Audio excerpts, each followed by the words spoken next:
course, we have seen Emmanuel Macron's government, basically EU fanatics, with an increasingly hostile tone towards Brexit UK. And I think it's because they are rattled by Brexit.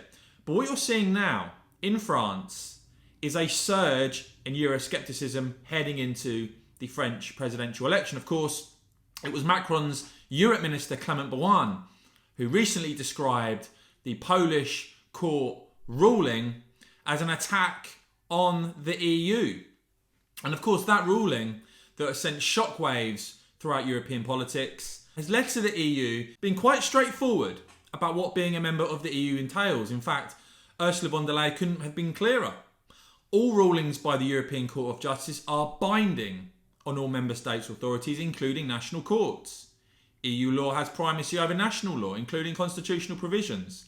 This is what all EU member states have signed up to as members of the European Union. I'm very glad the UK no longer is a member.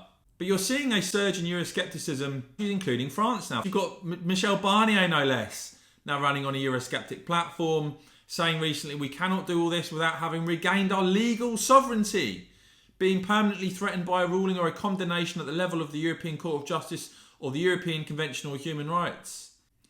You've had Eric Zemmour in France talking about France must stop foreign institutions imposing their policies and their ideology. It's time to give French law back its primacy over European law. But as Politico note, this is now far-ranging in France. And that ruling in Poland, the Polish court ruling, Politico's headline, French politicians line up to bash the EU. Perhaps this shouldn't be surprising. 36% of the French say they trust the EU, the lowest figure in the EU, 13 percentage points below the EU average. And you've had a whole series of potential French presidential contenders now taking a Eurosceptic stance. For instance, Valérie Pécresse, leader of the Paris region, saying Europe is a Europe of nations. That means that our constitutional laws, our constitutional identity, each sovereign state must take precedence over European jurisdiction.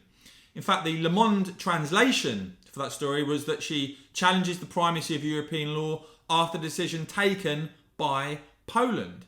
You've also got a former socialist government minister hailing the Polish ruling, saying Poland's affirmation of its national sovereignty through the law is an important event.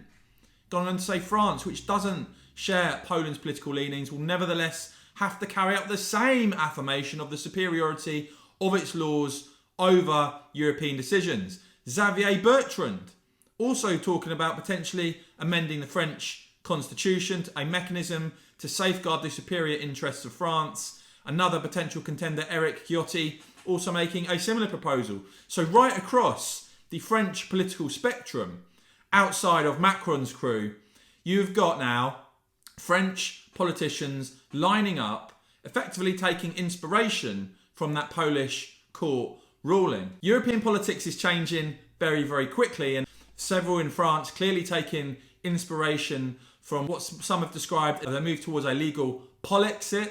But one thing's for sure, those who dismiss the rise in Euroscepticism across the continent post-Brexit were totally and utterly wrong. Do let me know what you make of all of this in the comments below, guys. And as ever, do make sure you've hit subscribe and the bells. I keep bringing you all the very latest right here on my channel.